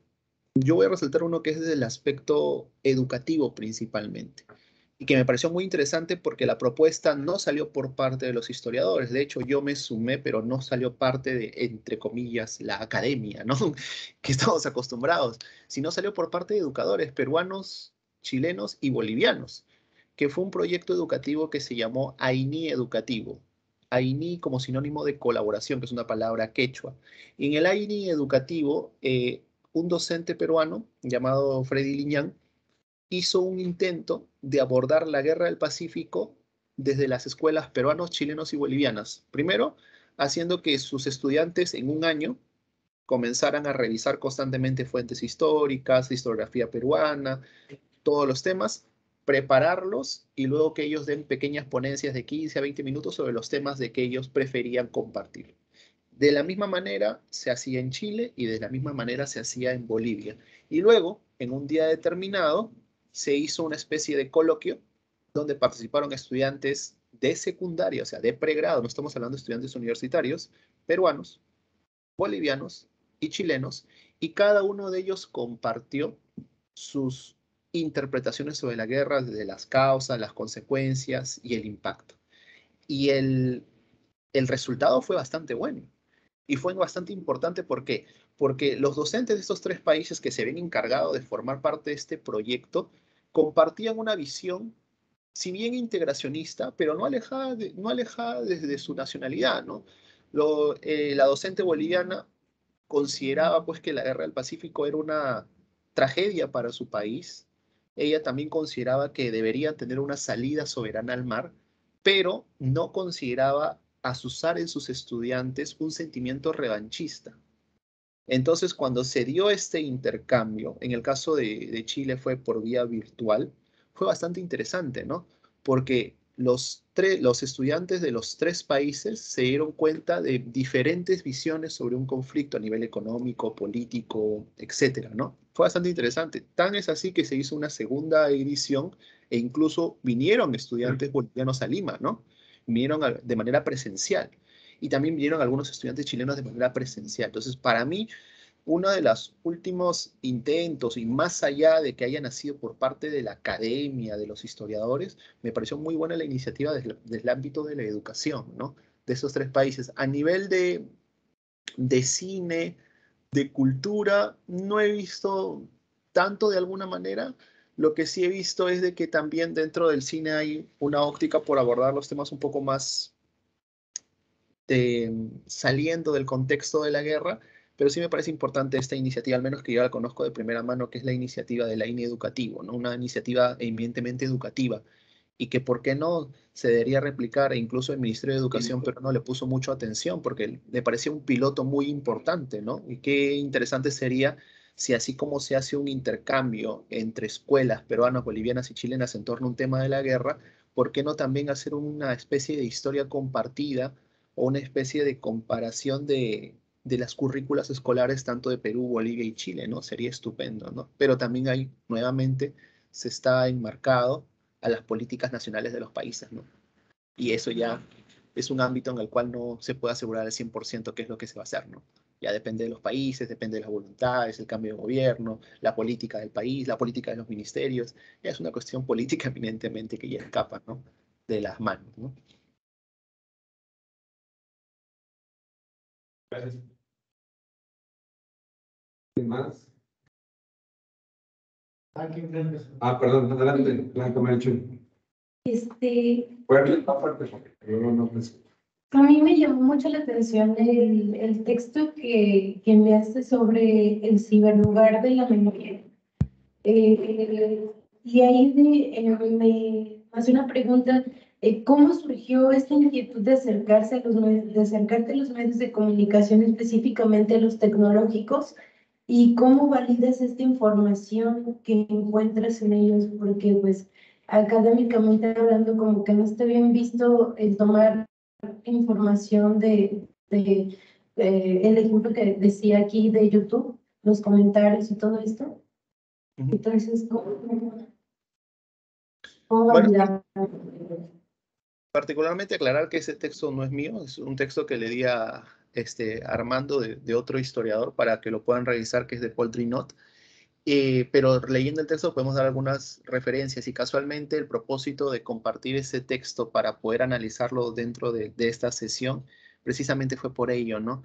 Ver el impacto de una guerra de hace 140 años en la memoria colectiva de los 3 países, ¿no?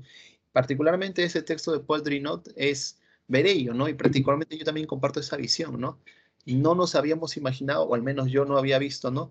Abordar una guerra desde la óptica de las redes sociales o desde la óptica de las plataformas digitales como YouTube, ¿no? Si uno ve cualquier cosa de YouTube, va a haber 50.000 reacciones, comentarios, desde insultos, elogios, entre otras cosas. Pero lo interesante de este enfoque es cómo este historiador aborda cada comentario que él revisa y va identificando patrones, ¿no? Va identificando patrones en torno a cómo se aborda la guerra, ¿no? Hay muchos comentarios que optan al revanchismo, hay muchos comentarios que apelan a la discriminación, al racismo, a profundizar, los peruanos perdieron porque eran cholos, porque eran indios, en cambio en el ámbito chileno somos superiores. Hay muchos comentarios que apelan a la traición, hay muchos comentarios que apelan a los sentimientos encontrados. Hay muchos comentarios que apelan a vamos a recuperarnos, en algún momento vamos a devolverles, por así decirlo, el golpe, etcétera, ¿no? Entonces, a través de esos comentarios que han sido recogidos y han sido analizados por Paul Drinot, podemos ver cómo está constituida la memoria colectiva de una guerra, que es diversa. Cuando hablamos de una memoria colectiva es diversa, ¿no? Y la memoria colectiva no necesariamente tiene que ser 100% real o concernida a los hechos, ¿no? Es cómo se reconstruye la historia de un país a través de tanto tiempo, ¿no? Donde priman diversas ideas. Entonces, eso es interesante, ¿no? Sería importante, por ejemplo, así, al igual que Drinot, si abordamos el YouTube, por ejemplo, y ver la memoria colectiva que hay entre mexicanos y estadounidenses sobre la invasión que hizo o la anexión que se dio por parte del territorio mexicano hacia Estados Unidos, lo que perdieron, etcétera, ¿no? Y también sería importante ver cuál es la memoria colectiva que tienen los mexicanos sobre ese entonces, o cuál es la visión que tienen los norteamericanos sobre ello, de repente como algo sumamente superado. Entonces, es interesante esa visión. Así como hemos abordado ahora estos imaginarios, esas son preguntas que yo tengo, se me ocurren a mí, ustedes saben más que yo en ese contexto, a mí se me ocurre analizar cuál es la mirada que tiene México sobre Estados Unidos y sobre esta gran pérdida territorial, porque no estamos hablando de una pérdida territorial pequeña, sino una gran pérdida territorial. Entonces, ¿cuál es la mirada que prima? ¿Es una guerra que se ve desde un ámbito más superado? ¿O todavía hay un anclaje traumático como el caso peruano, chileno o boliviano, ¿no? Eso sería interesante si se aborda desde el ámbito, desde la memoria colectiva, desde las identidades, desde los repositorios. ¿Cuál es la mirada que tiene la academia o la historiografía producida tanto en Estados Unidos como en México sobre esta guerra, sobre la pérdida, etcétera, ¿no? Entonces son aspectos y son preguntas importantes que hacer, ¿no? Que nos dejan las lecturas, ¿no? Por eso es importante, y ese es mi consejo para ustedes que están estudiando la licenciatura en historia, de lo importante de leer, ¿no? Porque veo, lamentablemente es así, que muchas veces las generaciones que están siguiendo, no lo digo por ustedes, obviamente, porque no lo sé tampoco, pero se están acostumbrando menos a leer, ¿no? Y al leer menos tienen una visión menos crítica. Y ahí por ahí veo algunas risas, así que ya me están preocupando. Entonces, están leyendo menos. Y veía que no es algo que solamente se está dando en Latinoamérica, sino también en Europa, ¿no? Veo varios reportes, ¿no? De que dicen que cada vez, incluso en carreras de humanidades, se está profundizando leer menos. Y al leer menos, tenemos una visión menos crítica, ¿no? Entonces, la lectura constante de producción historiográfica nos permiten replantearnos preguntas. Y cuando digo producción historiográfica, no lo digo solamente eminentemente nacional, sino también de otros países, y nos permiten también el nacimiento de preguntas e incluso abordajes para hacer luego preguntas propias e investigaciones propias, ¿no? Eso es lo importante y la riqueza tanto de intercambios como el que estamos teniendo ahorita al conversar, como también de la lectura de temas, ¿no? Entonces, eso sí sería mi consejo para ustedes. Tampoco es que tengamos una diferencia generacional muy grande, por así decirlo, pero sí sería mi consejo para ustedes, ¿no? No descuiden la lectura, ¿no? A pesar que a veces hay textos que son pesados, porque hay que ser sincero. Y también estaba la universidad y habían textos, pues, complicados y a veces como que uno no daba, pero es importante, ¿no? Es importante sobre todo para quienes estamos formándonos como historiadores, ¿no? Entonces, estamos en la carrera, pues, ¿no? Es lo que toca. Gracias, Aramis. ¿Alguien más quiere preguntar, explicar? ¿Una inquietud? Nada. Anímense, aprovechen que está aquí Aramis. Nada, todo perfectamente claro. Dímate, ¿quieres hablar? Se te ven las ganas ahí de preguntar. Bueno, bueno, es que viendo que en el inicio habló del caso del Tigre Gareca. Mi pregunta va en cuestión de deporte. ¿Qué tanto, en cuestión de cuando se hacen eventos deportivos entre Chile y Perú, qué tanto utilizan lo vivido en esta guerra como para atacar, o decir que no sé, que los peruanos tachen a los chilenos de mala gente o de malas personas en un partido de fútbol? ¿Qué tanto pasa eso? Pues se puede decir que es nulo. Ok, muy buena pregunta. En este contexto, mira, estamos en el ámbito deportivo ahora, también vemos el impacto de la guerra al Pacífico en las identidades y en la memoria colectiva, ¿no? Definitivamente cuando Perú y Chile juegan, aquí es el clásico del Pacífico. Literalmente es el título con el cual se conoce al partido entre Perú y Chile. En cualquier diario peruano que encuentren, cuando hablen de Perú y Chile, el clásico del Pacífico, Perú y Chile. ¿Por qué? Porque fueron los dos países que se enfrentaron dentro de una guerra, ¿no?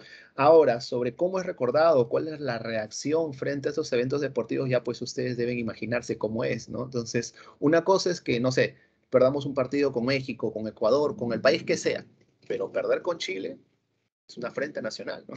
Es lo peor que puede pasar, ¿no? Entonces el nacionalismo es exacerbado, ¿no? Ahí la pasión, la afición es totalmente grande, ¿no? Nosotros sabemos que más allá de lo deportivo, si lo abordamos de una perspectiva histórica, siempre lo deportivo también forma parte de nuestra identidad, ¿no? Forma parte de la identidad. Y en el caso peruano, cuando juega la selección, pues se da pues toda una raigambre, ¿no? Una exacerbación del nacionalismo, ¿no? Pero más cuando es contra Chile, ¿no? Y en torno a las reacciones en los estadios, es importante también resaltar ello, ¿no? Por ejemplo, cuando el Perú ha jugado con Chile de local, perdón, cuando Chile ha jugado de local y Perú ha jugado en sus estadios, muchas veces los hinchas chilenos han pifiado el himno peruano. Y de la misma manera, en algunos contextos, cuando Chile ha venido a jugar acá al Perú y nosotros estábamos de local, algunos peruanos han pifiado el himno chileno, ¿no?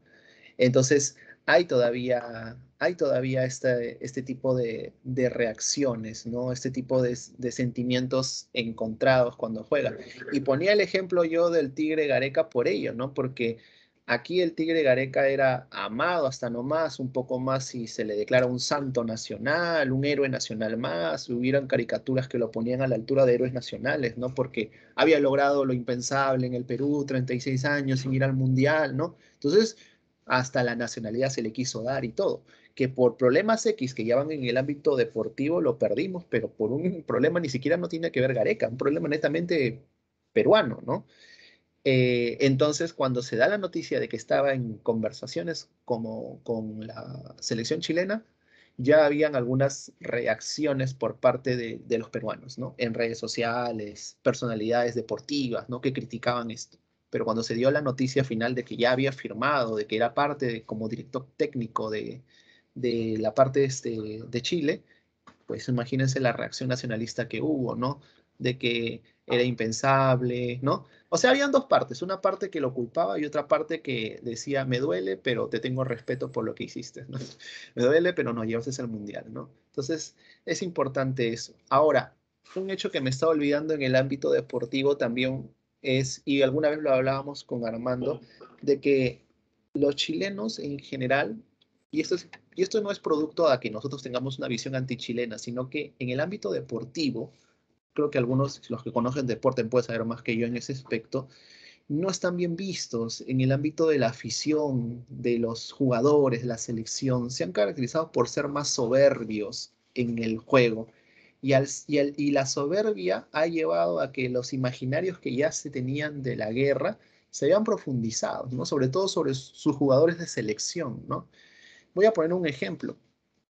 Chile cuando jugó aquí en el Perú, no recuerdo en qué año, el Estadio Nacional lo pintarrajeó y escribió, aquí pasó el campeón de América. O sea, lo pueden buscar por YouTube. Agarraron un plumón y la mayólica pusieron grande, ¿no? Aquí pasó el campeón de América, ¿no? Entonces, este tipo de gestos innecesarios, pues, al contrario, si estamos con imaginarios de la posguerra, imagínense la reacción nacionalista por parte de la población en contra de Chile, ¿no?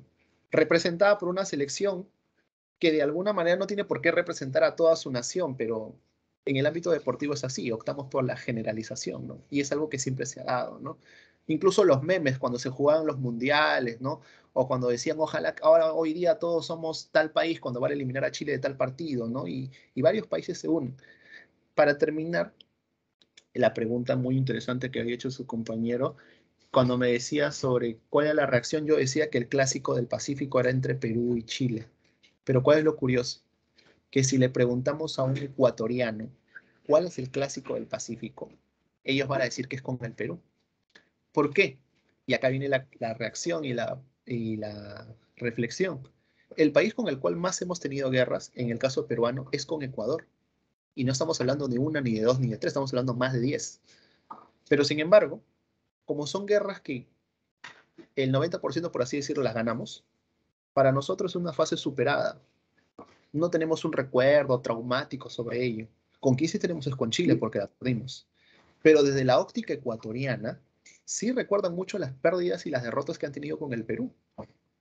Entonces, cuando se da el clásico del Pacífico, cuando juega Perú-Ecuador, para los ecuatorianos es el clásico del Pacífico, y para nosotros es como que un partido más.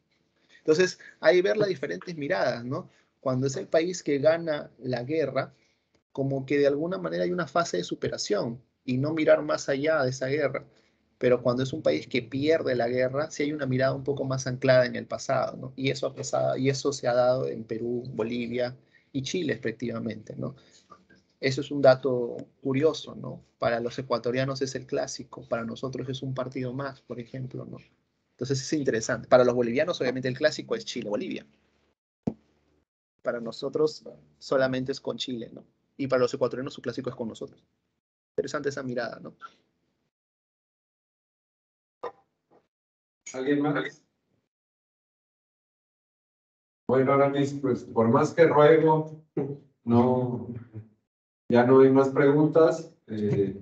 Agradecerte nuevamente tu tiempo, tu generosidad, tus ganas de seguir dialogando aquí con estudiantes de la Universidad de Guanajuato.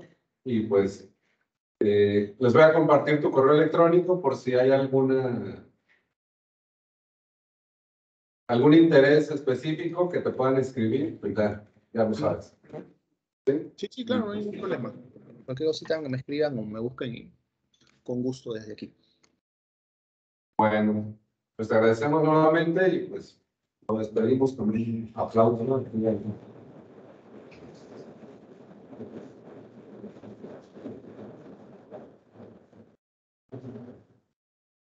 Muy bien, Aramis, pues hasta pronto, cuídate mucho y gracias nuevamente.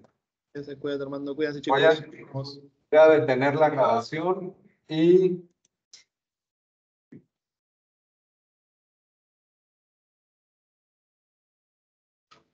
aquí ya está la grabación para cuando igual tú la quieras ver o necesites alguna evidencia. Te haré llegar la constancia, pero bueno, aquí está la grabación. Gracias, Aramis. Gracias, cuídate, nos vemos. Chao, chicos. Hasta luego, nos vemos. Yo